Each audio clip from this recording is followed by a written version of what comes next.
Life can end tomorrow, so try to make the best out of it.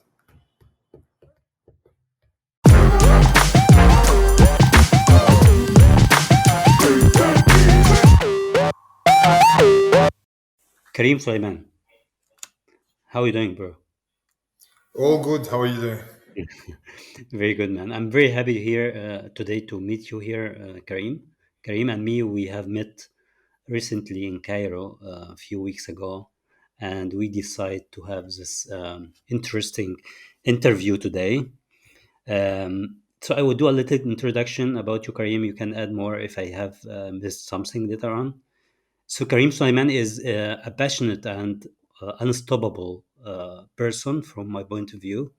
He is a co-founder of Fenomena Design Hub and has made a different great steps in his career locally in Egypt or in the Middle East and also in Europe. Karim has really special story beyond architecture. He faced the one of life's tough battles with cancer, but thanks God now he's free cancer now, and I get that this experience inspire him a lot and actually inspire others around him and create amazing stories behind which he can share it today with us.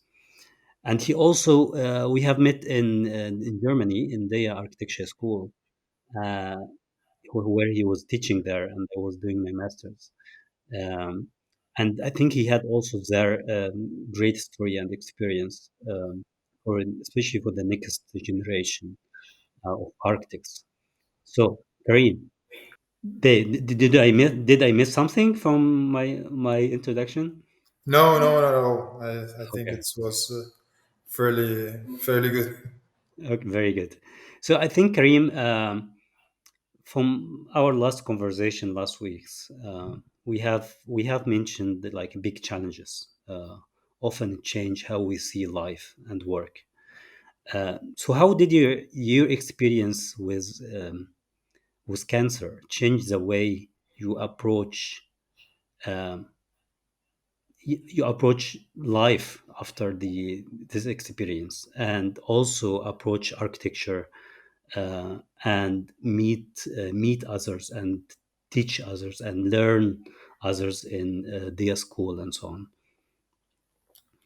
Well, I mean, I will talk with you about something I've never shared I with know, I know that. anybody in public. It's kind of a bit surprised that we will talk about it, but um, it's if there is something that have taught me uh, from something I have learned from this experience is life doesn't always goes in the way that you plan it. You do your best and you plan things, and then life takes you to a lot of different places, right? And the most important thing for you to survive and to keep going and to improve is that you can adapt. So adaptation is one of the most important things that I have learned through this experience. I'm talking in general so far as a life experience. Also, what do you give, what do you give to the world, it comes back to you in one way or another. So this is something else that you pay it forward, and these things you always heard about it from different I've heard of it, I don't know, in different places, different, I don't know, from movies, from life experiences, from people talks, but when you go through it for real, it's really, you can touch it, you can feel it. So reflecting this on my, let's say, my career, in some points, in some many points of your career or your life, you do what you have to do, and you don't have to worry about what any other things. You only think and worry and calculate the things that you have action in. So Yeah, if you can have an action, if you can do something, you do it, and you don't worry about the outcome. But if something is out of your hands, you shouldn't be really think about it at all. Leave it and believe that the world works for you. You know, in one way or another, you will go and face what you have to face, and you change what you have. Very small impact that you can do is in your how you perceive things, how you will carry on, how you will continue, in which way, in which direction. It's all about up to you. Anything else is out of your hands, and you just have to adapt. So before going the next question, I just need from you a few words for someone who is suffering now from heart sickness or this kind of challenges like health condition. And I just want short words for you that inspire him or so shortly what you can say what you can tell them. Well, you have to believe in yourself, and you have to believe in your inner energy, let's say. I mean, battling through disease or sickness is it is hard, but it's not all of it up to you. But you got I really really believe that it's people will when they give up, the things stops working for them. You always have to keep going, you always have to fight, you always have to have more reasons and more motivation in life to keep going, and that's what keeps you going. And for me, maybe in that, it came to me. I was very young. I was 27 years old, just finishing my master, starting my career.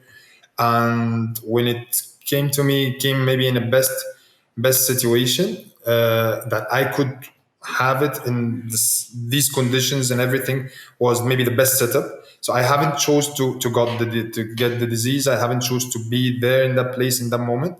But how things works for you, how the universe, how God, how whatever you believe in will work out for you to keep you going. And then all what you can do is you keep fighting, and you do the smart choices about things, and follow your instincts and follow your heart. Because in some points people tell you have to do this, or doctors have to tell you to go through this tunnel, and sometimes you feel different. It's your life, so you have to decide for yourself. I cannot agree more than that. Yeah, that's 100%. So do you have mentioned now you're years ago away for to be emotional, and let's discuss this experience in the architecture because it's affecting me as well. It's influencing me. It's strong influence after I finish my master's. So reflecting on your experience teaching at the in Germany, what are the main insights you have gained from working with students, especially from such different backgrounds? And also, it's very special because we were in the Bauhaus building, which is also has a great influence itself as architecture on people who is studying there. So, tell me more about this. Well, the experience in DIA was, I think it was life changing, and it's very unique. It's DIA is a very small, let's say, it's a small master program taught in English in the east of Germany, but it's in Dessau, which is the city of the Bauhaus, where you got the famous Walter Gropius Bauhaus building and the Meister houses and all of this, and you still feel the essence. What I liked in the school there is that we were like 50 different nationalities coming from all over the world, with a lot of ambition, with a lot of ideas for the future, and we stay in the same place where these masters of the modernism movement have been in the same place, going through maybe the same conditions. So this is as a reflection, as mirroring between the past and the present, or maybe it was very, you could feel it maybe if you're not aware of it, but you feel it in a place. You feel like you're studying and following the same steps, although today or that days we were learning and doing things completely different than that movement of modernism in that time, but it's still the experience itself and the process itself more or less were the same. And So yeah, and Korean houses actually influence your own approach to design? I mean, before and after. Are these specific perspectives or skills you have adopted in this journey, and then it makes you completely change your approach in working or in design or in architecture? I would say first of all, it changed your attitude of solving problems or learning something new. That you can actually, you really believe that you can learn anything by yourself. It's just you're gonna have it dedicate the time and the effort to do things. So that was the first thing. Me studying there and starting to tackle and solve and design problems, it had a different approach that there's no limitations. You always can go and get everything you need. It's available there online. It's only the only boundaries or only a limitation you got is in your head. And that's reflected in the attitude of doing and solving everything. Besides, learning by doing is all the time. This is something that it's all the time is evolving. So it's not sitting about, you're sitting and you get a concept, you got an idea, and then now, okay, I figure it out from the beginning, and then it's just the rest is doing this idea. No, it's never. That was maybe the thought before I go there to the IAE, but then simulating different situations, adding different, let's say, aspects and ingredients for in design. It's evolved. The design itself comes with the time. It's not. It never was the first screenshot or first frame. It is and it's an ongoing simulation till you get a specific frame that you captured, and you said, okay, that's maybe the closest thing to what we do. That's right. Uh, Also learning from different 50 different nationalities. You got a lot of different backgrounds. That's open your perspective to more than one narrative, which is you used to. Yeah. So that makes you think in different languages, in different cultures, in different setups, that all of them are correct. And there is no the right or wrong. There's no black and white. There is the right thing in the right time in the right place. And you always Yeah. try to capture these three together in whatever project you're doing, in wherever place you're doing, and when this project is done. Yeah, that's true. And I guess you have worked also some time after your experience in teaching. So you have practiced the architecture in some German offices, and then you have returned back to Egypt to open your studio. So I'm curious to know, after you left Europe and then you back to Egypt and Middle East, what do you see the role, the impact of architecture in the Middle East today, especially during this current construction boom, which is happening right now in Cairo, especially, and for example in Saudi Arabia? Yeah, are this a unique challenges or opportunities shaping the way of architects approach, how they approach the design in this region? Did you see the difference somehow between the local architects and the European architects or foreign architects? Well, first, the most thing that I really liked about the experience there, working there in Europe with several offices and consulting with several offices on projects is that you got the environment. I really liked so much the environment of you got different talents and different people coming together, multidisciplinary engineers and architects and designers working together to to approach something. Most of the projects that we're working on there, more or less, were actually in the Middle East. That's true. So that's will take us to the different the second part of your question, which is how the Middle East or how the area architecture in the Arab world have been. I don't know if it doesn't have an impact or not on the international level. I would say there is a lot big impact because you got all of these. I mean, first of all, let's say the past 2 decades or three, you got a lot of chance to develop new completely from scratch new cities or neighborhoods and making new projects where they give a chance to a lot of architects all over the world, which is open to everybody to experiment and to develop new ways of doing things.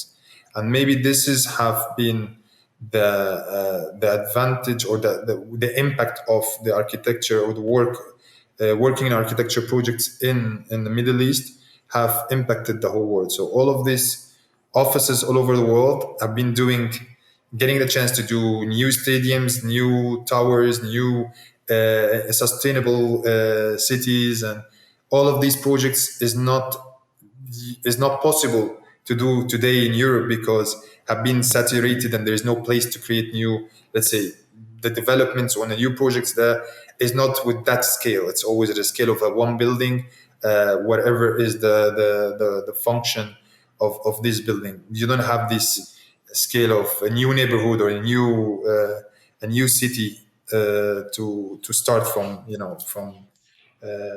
from scratch. That's right. So I was googling some time ago the best 100 architects worldwide, and I found like very few of them, let's say three or so, have Middle Eastern, Arabian or Middle Eastern architects in this list. So three out of 100 architects. So my question to you: in what ways do you think the Middle Eastern architecture and architects can contribute to the redefine the global architecture wave? Um, I mean, nowadays, where we're living is, I don't think it's you can label the work of the architecture or the architect is coming from where, because we are in a very in the globalization have really to have its own impact in the whole world. And even beyond globalization, we're talking about right now, we're living in a time of social media and internet, and I think everybody have been going through the same things at the same time, regardless where they are from. The internet makes everything. So by the end of the day, it doesn't matter if you are Middle Eastern or you're European, you're African or Asian. Is not depend where you are from. It actually depend on what you do and what's your approach and what kind of projects also you would like to work on and which kind of projects you have access on. So if we talk about there's a three only architects from the Middle East in the list of 100, it's not because where they are from, it's because how much they can, get into an approach, get into competitions and working in different setups and environments in order to get awarded projects. That's maybe in the past, but nowadays I think you will see quite more a bigger number of architects from the area here, from the Middle East, from Africa, from Asia, more in the global arena because it's everything is open. There's no borders right now. It's about a good project. It's feasible to be done or not. So I think you will see more names in these top 100, if you want to call them. And also yeah, the idea of having top, when you're talking about star architects, talking about Pritzker Prize, we're talking about companies and offices that works beyond borders, that have different branches in different parts of the world. But this is not all the architecture market in the world. There is a lot of room and a lot of space for many other architects and designers in every and each country in the world to do different work. And it's not only about what you hear only about in the news, but our job is I can work with you and I can build your own small house or in the countryside or in the city, and I don't have to be very big, well-known, famous in top 100. There's a lot of many architects who works with a lot of people, who does a lot of projects, and maybe would not get recognized in any of these classifications, I'd say. that's true. That's true. So the last time I have visited you in your studio, the Fenomena Design Hub, we have talked a lot about the vision and the purpose, which was completely different than the, let's say, normal studio or architecture consultant office. So can you share the story or this vision behind the Phenomena Design Hub and what makes it actually different in this architecture landscape? Well, I don't know if it's gonna be different or not, but I know what's standing for and what's the purpose of it. So after having many years abroad, getting a lot of experience, have met a lot of young architects from the area here, from Egypt, for example, from have been went there and worked and succeeded and really excelled there. We had the idea, okay, to come back here into Cairo, to move from Berlin to Cairo, and we start Fenomena Design Hub, where it's a place where you got multidisciplinary engineers and architects and designer, young ones, to start to come and to do something together. That's basically the main idea. Divided into three parts, where you get the, let's say, the hub, where you get the doing projects and doing the R&D, which is we really believe in a lot. And you got another part where you have an educational part. You have an educational arena when you can, maybe because I was teaching many years in the IA, so I really believe in passing forward and also attracting many of our colleagues to come and give workshops and lectures and talks here. And the third part is the art and exhibition arena, where you can exhibit the work of different artists from local or international here, to introduce them to the market. So mainly, if I want to sum up, the idea is trying to have a new generation, or have trying to have a very small impact to create a kind of a conversation between all the young designers who ambition or wants to go to study abroad, and to go through my experience and go through my journey, trying to get it closer to home here, to start it from here instead of going 4,000, 5,000 kilometers away Yeah. abroad, Okay. and that's more or less the as a start, as a impact on different colleagues and different young architects who starting, who would like to work in a different environment and different approach, to create a new wave, or that's why we call it phenomena, is to try to create a new phenomena of design. I'm not saying it's going to be the best or the worst, but to have this kind of conversation, to talk about manifestos, to talk about different ways of approaching design approaches, let's say. Okay. So let's promote you a little bit, promote your studio. So how people can contact you if they need collaboration, or how they get contact with you? Do you have a website or something, or I mean, Instagram? yeah, we have our own website right now online, and it depends on which part they are interested in to contact. They will find an email specified for this part. If you if you're talking about the gallery, if you want a new projects, somebody want to collaborate with us for new projects, if new hires, people who would like to come and work with us in here in the hub. Do you find the right emails? I think I can pass them to you. We can Okay. share them maybe on the screen, the websites and Yeah. Could you say the website just shortly, and just say the what is website is phenomena designhub.com. That's okay.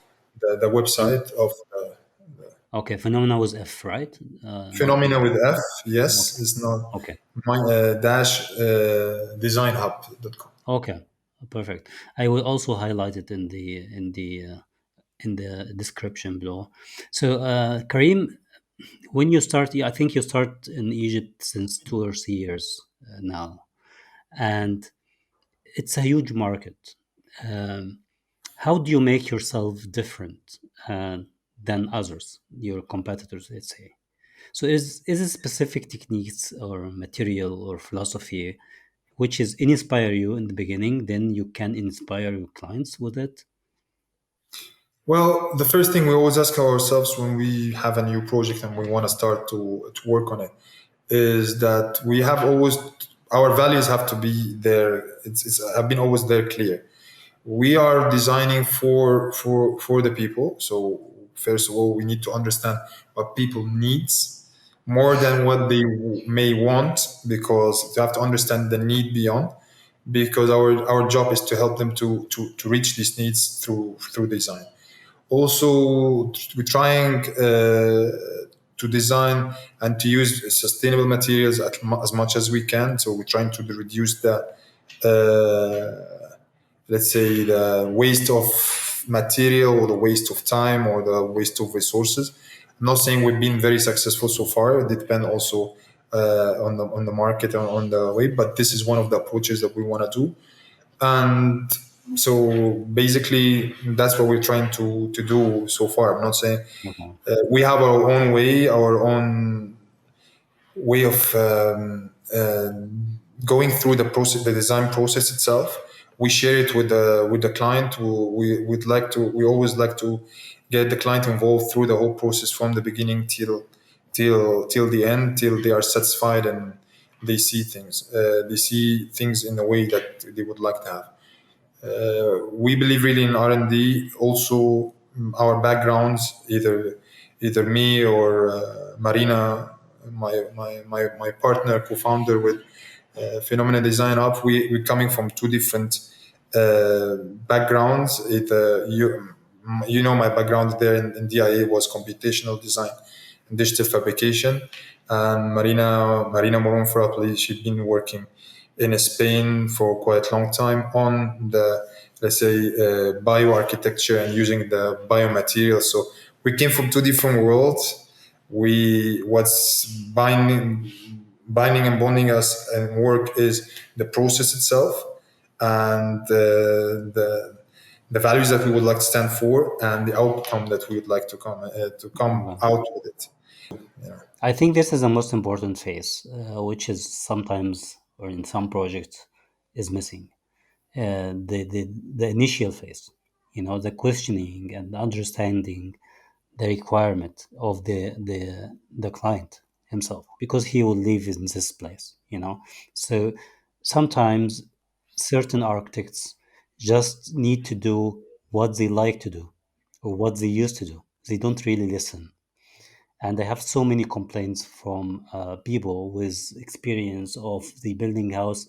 Then they sold it in 2 3 years. They don't really find themselves because it's a piece of art, but they cannot find themselves. So I agree in this 100%. And at the I same mean, time, yeah, sorry go if I ahead. want to add something with what you're saying right now, because I think we believe that we are living in a time of customization more than mass production and creating things, That's right. in the same way. Because by the end of the day, each one we share, yes, we share a lot of common needs and common things as humans from all over the world. I mean, we will need the basic things, all of us. But then by the end of the day, each one have their own individuality, right, and their own Exactly. specific needs, and you Yeah. need to take the further steps to get into satisfying these needs. Yeah, that's true. Speaking about the digital fabrication, because I know that you have published your book, Digital Fabrication from Micro to Macro. Um, Yes, and I appreciate also that you have my book, Design Like Crazy, in your background. I hope you like it.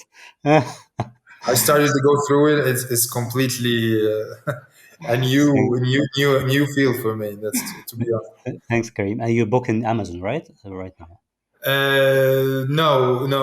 Right now, it's not there anymore. This book actually mainly was, I had around 8 years of teaching experience in Yeah, Dessau, and it was actually basically focusing on three different things, which was digital fabrication, one of the main subjects that I had it all the years, and computational design.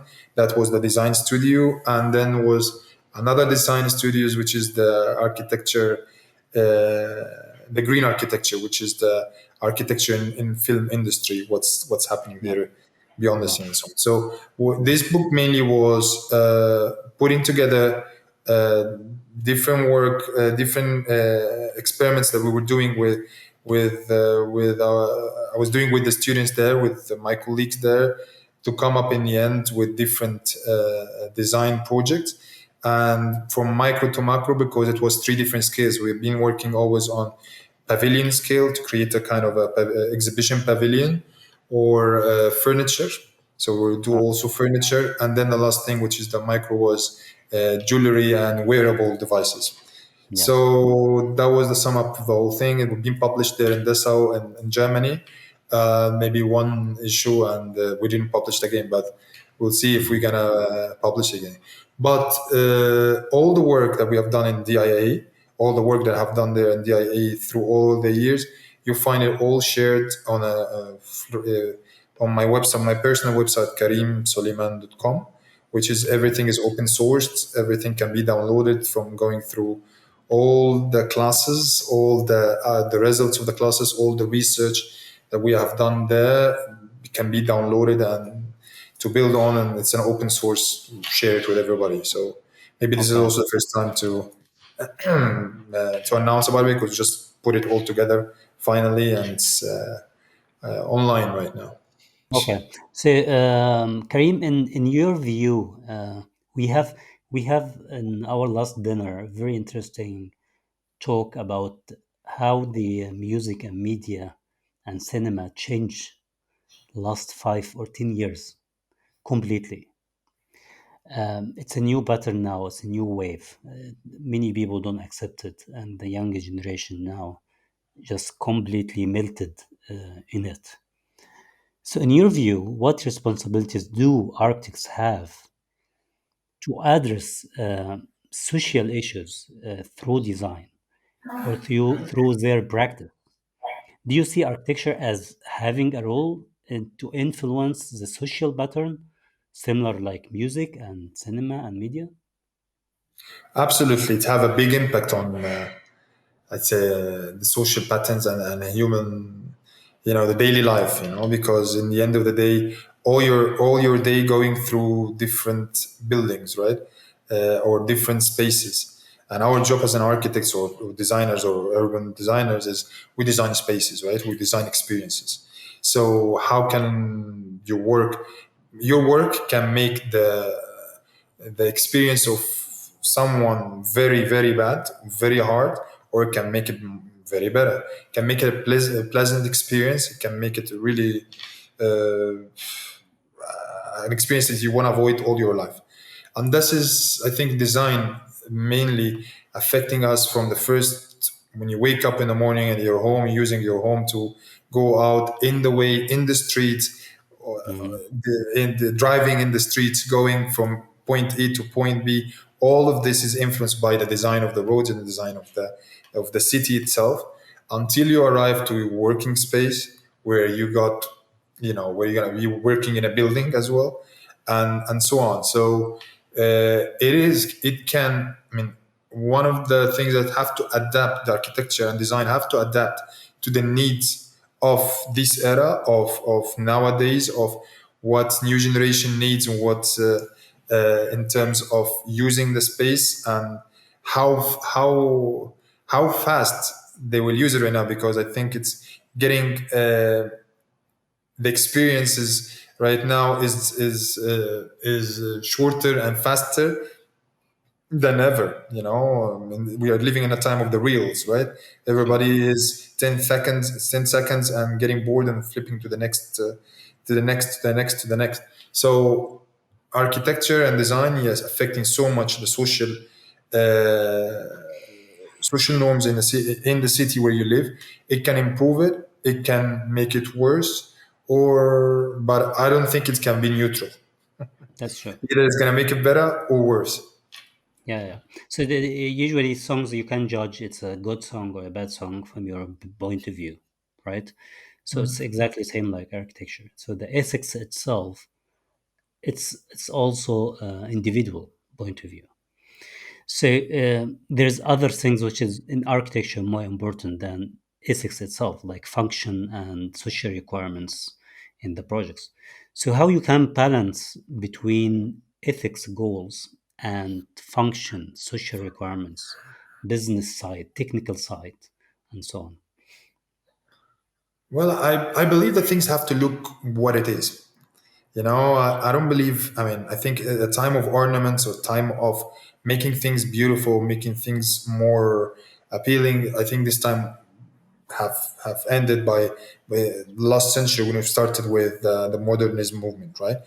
And nowadays, even I think, or I personally believe that yes, the shape and the aesthetics of things have to come up with from its own function. I mean, it's not, yes, it's a form follow function as they used to say all the time, and I do believe in less is more so much that makes things looks how it is, right? It's not doesn't appeal and look in a different way.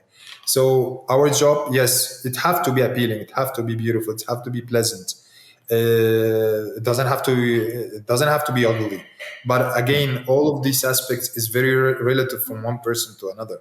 What do you see ugly, I see beautiful, or the opposite. But what we can agree on, both of us, is the function itself. If it's Yep. doing its own function 100%, it serves the needs of the people, it makes them feel good. I can be sitting in this office working 8 hours and I feel bad and I don't cannot produce good. And with different design, I can be enjoying the experience itself and feel comfortable, and I can produce more. Yeah. In designing a bedroom, and people can go there, or a home where you can sleep 8 hours calmly, or you can really having nightmares. Yeah. And it's That's also based on orientation, based on design, based on space, based on in many things.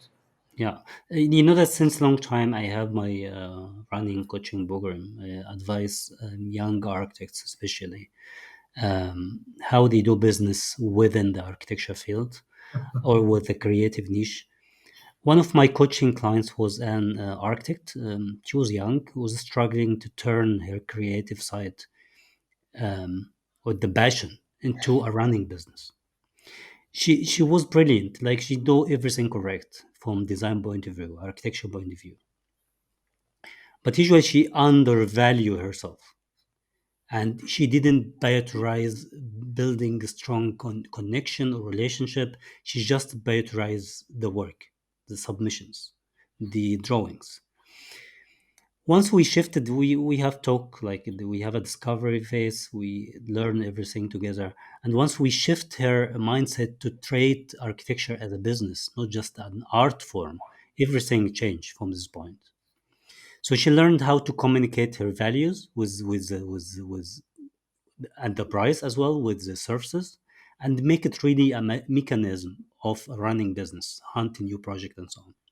So this led me to ask you if architecture, because we talk now about technicality and business and so on. So if architecture is one of the creative niche field, is viewed as a business or not? What do you think? Well, let me first would like to mention something to thank you really about your approach of giving these coaching courses to architects and designers.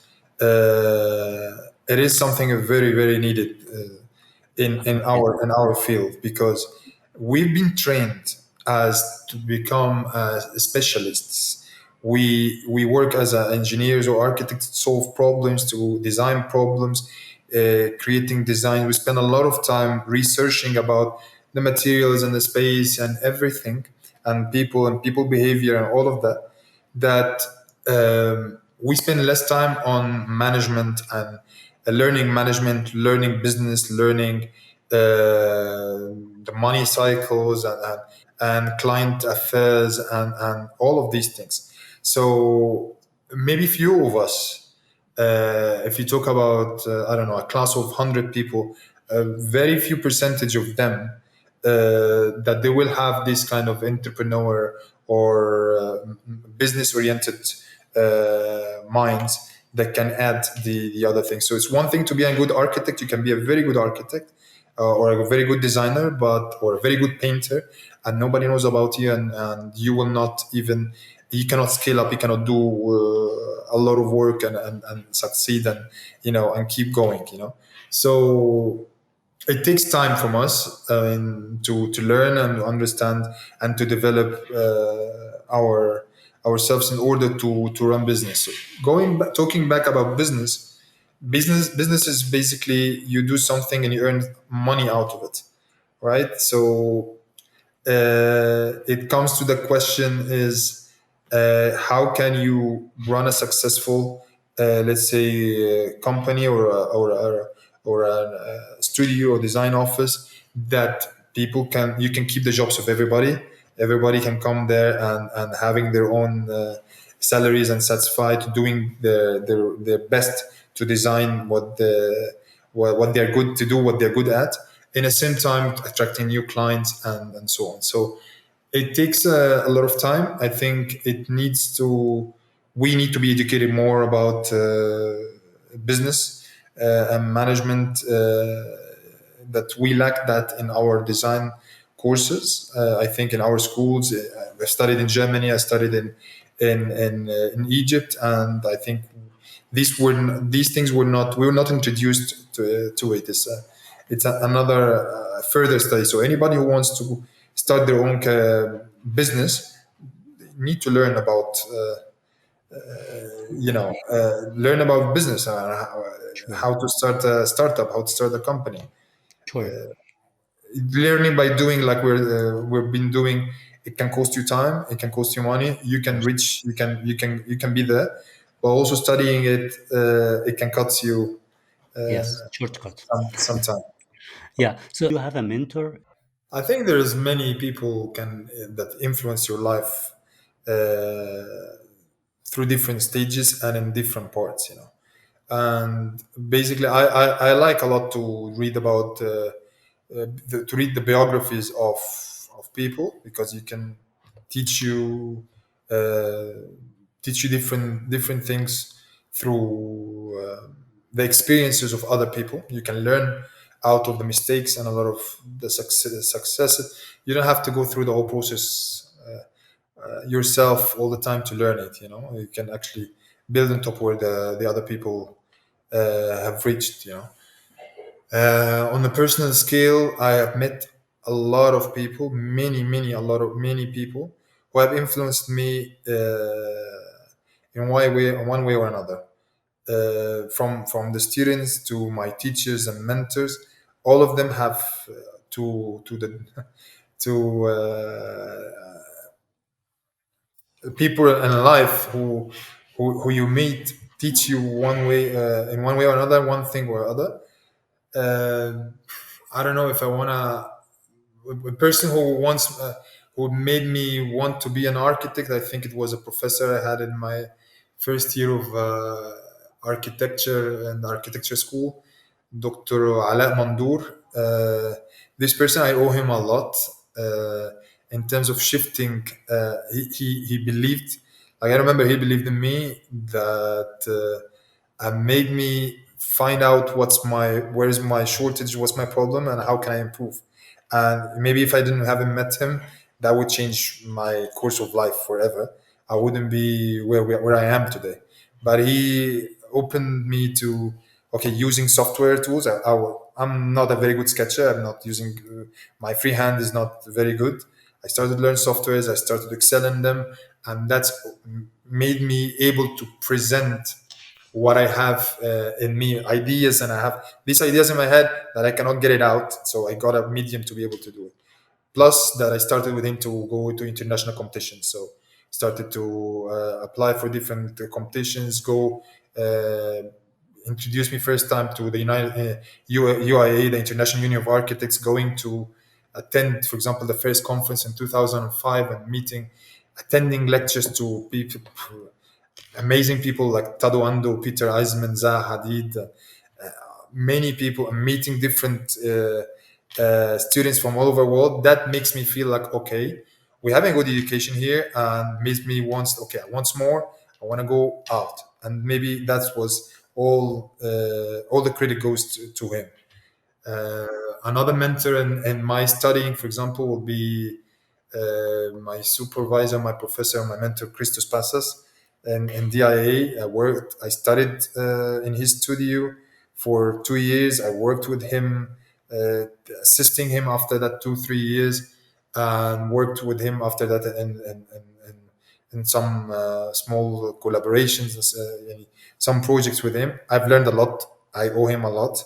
And what I've learned in terms of way of thinking, approaching design, not giving up, developing, always being critical and judging myself, and going, trying to get better. Uh, since ever he's been there, Yeah. and Zaha Hadid Architects is one of the directors there. And I have to say, he started in DIA, in my opinion, started a new movement with some other professors that we tried, or me and other colleagues like Alexander Kalachev, my Great. we worked a lot together, we studied a lot together. He's in my list for this podcast, so I hope to catch up with him soon.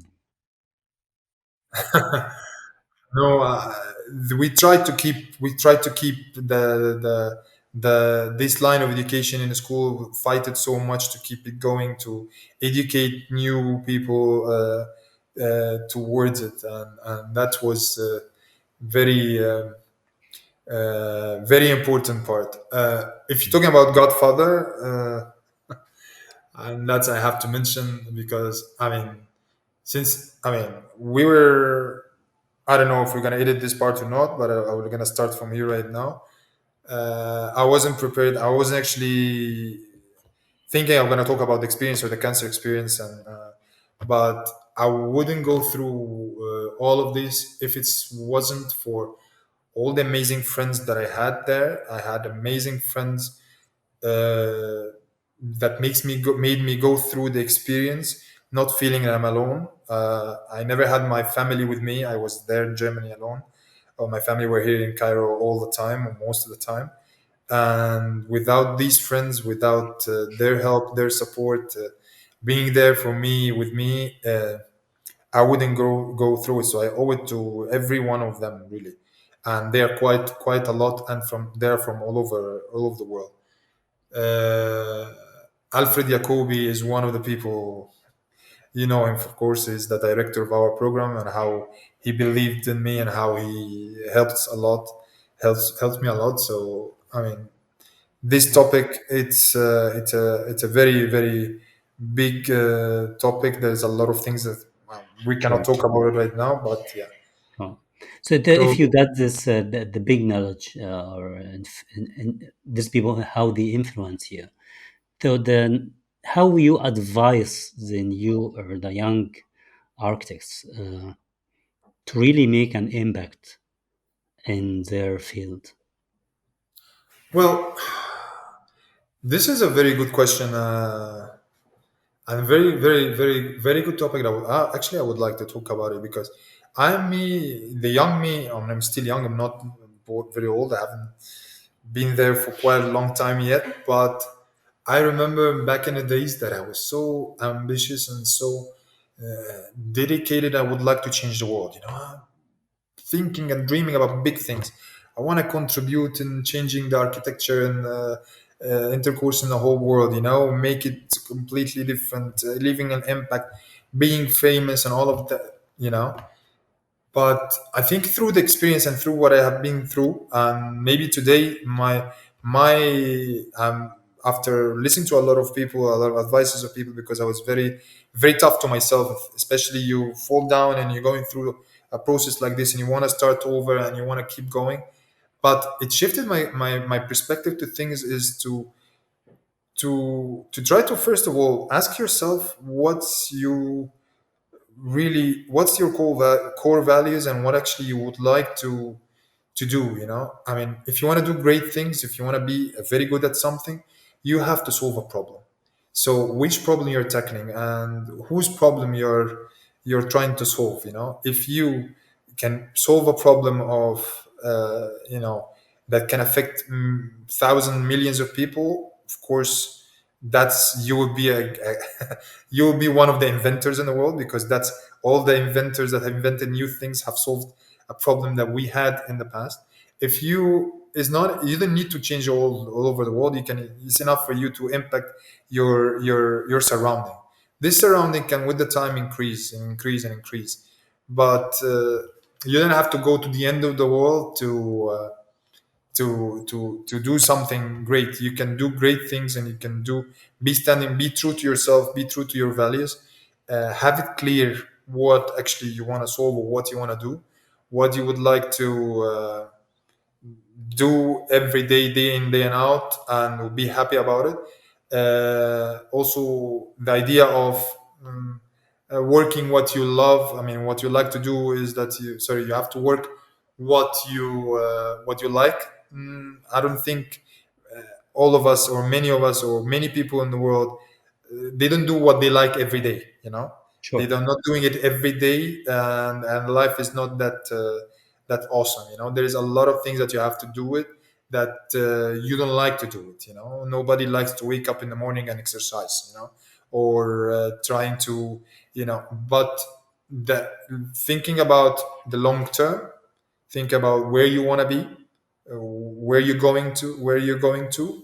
This is make it clear to you to take your small steps. So think ahead, think about uh, who you want to be and what you stands for, and be honest with yourself. And you're not challenging anybody. You're not in a competition. Life is not a competition. You're actually competing with yourself, to be a better person today. Yeah. And reminding yourself every day with that, I think that's the most important thing. If I'm going to talk something about the career itself, be open to learn as much as you can. Learning today is much easier than before, and it's getting faster, and the world is adapting and changing changing very quickly. So you have to adapt, you have to be on top of the understanding and learning the latest thing. Use the new tools and new technology for your needs. I mean, uh, this is something very important, and people have seen him giving impact, and they are 60 and 70 years old, because they have the capacity to understand uh, things, how it's still going. They are still relevant, they're still on top of their game, and they're still understanding what they're doing. So Yeah. keep hungry to learn. You'll learn until you die, or you Sure. die when you stop learning, actually. Of course. If you are not architect, Karim, which job you choose? Oh, Yeah. been different times of my life. I remember I had a long conversation as like in my thesis, when I finishing my thesis master in DIA, and I was like 2 weeks before. I was like, why I'm doing this to myself? I don't want to. Why I'm not a pilot, or a bus driver, or I mean, I liked it. I liked the idea to be a pilot. Okay, I'm just moving this plane from A to B. I'm doing the same thing every day. I will be the best in doing it, but I don't have to use my mind and creativity to learn some. I'm not saying the pilots are not creative. They are. I'm sure they are, but I mean, they're learning. They don't have to every time and to learn something new. I don't know, to be operating something more than creating something, because the Okay. operation, you got always the manual. You Yes. have to learn, and also you have to be creative about it if you are in a situation that is out of normal. Sure. But you don't think about it every day. You be in the position, and then you will have to act. Yeah. And that's why maybe I wanted to be a pilot, a diplomat. Part of my life, I wanted to be a diplomat. Uh, Nowadays, if you ask me if I haven't been through architecture and I want to start it all over, maybe I will learn business.